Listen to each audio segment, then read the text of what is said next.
Excuse me. Next up, we have the man responsible for the beer that we're all drinking tonight. Hey! Jason Rizos is the author of the novel Supercenter, as well as a fantastic guide to homebrewing. And so I'm going to let him actually introduce the beer that we're drinking before he reads. Welcome up, Jason. Thank you, guys. The most important thing about the beer that we're drinking is there's more of it. I brought a backup keg, which we broke into after about 10 minutes, which means there's more for folks. So if you're just getting here now, pour half cups. There will be a cup for you.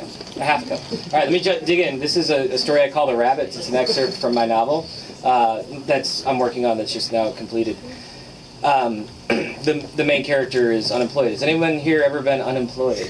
Yeah. So you might identify with some of this experiential story. So because the search engines of job websites soon blurred together with listings largely redundant, positions that remained open, sometimes for weeks, Kevin's resume unacted upon, so that Kevin began to suspect that the listings themselves were mere fabrications, entire puppet companies erected for the sole purpose of providing job search websites grist for their mill.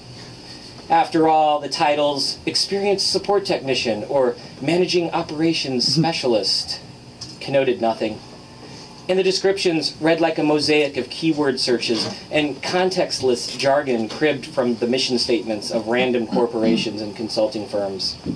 Seeking outgoing professional to productively manage key organizational initiatives and provide expert leadership and team building and process support. The whole process of job searching cultivated despair, which bloomed like rubbery, pallid mushrooms from a rich pile of bat guano. A buzzword mycelium miasma spread invisible tendrils into Kevin's own resume and cover letters, until he too cynically fed the same tired bromides back to the machines that begged them. He composed the same languid affectations, cross-wired plagiarisms of the job descriptions he had been reading for the past month.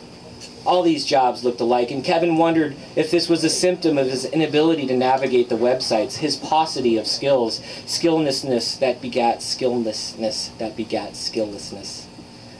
Unemployment presented Kevin with periodic days of not feeling too well, not as in particularly sick, but experiencing a perpetual sense of fatigue. But fatigue was not quite the right word for it either.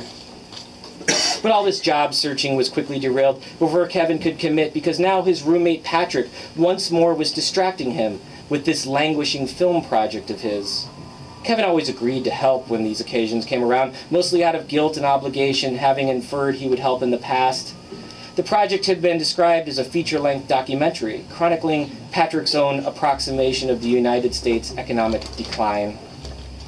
Kevin found this project plenty fascinating and trusted his roommate's sincerity into seeing it to completion, going so far as to interrupt as he articulated the main theme and import in detail, suggesting that he go and get his camera right now, or at the very least record on digital audio the impromptu speech his roommate Patrick had lapsed into now after his third pale ale.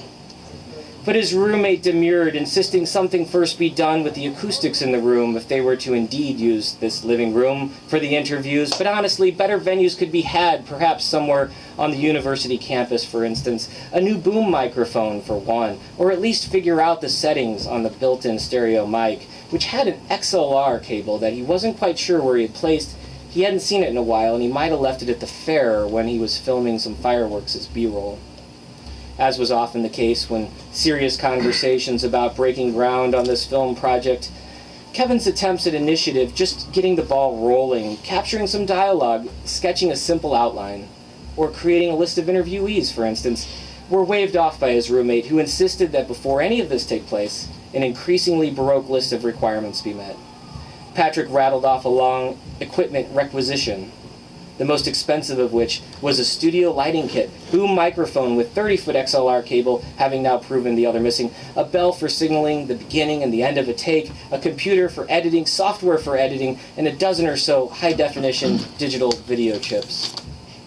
And this mention of the video chips, once this turned the topic to the task of transferring the footage of last year's Mardi Gras from the old chips to a computer so they can be reused.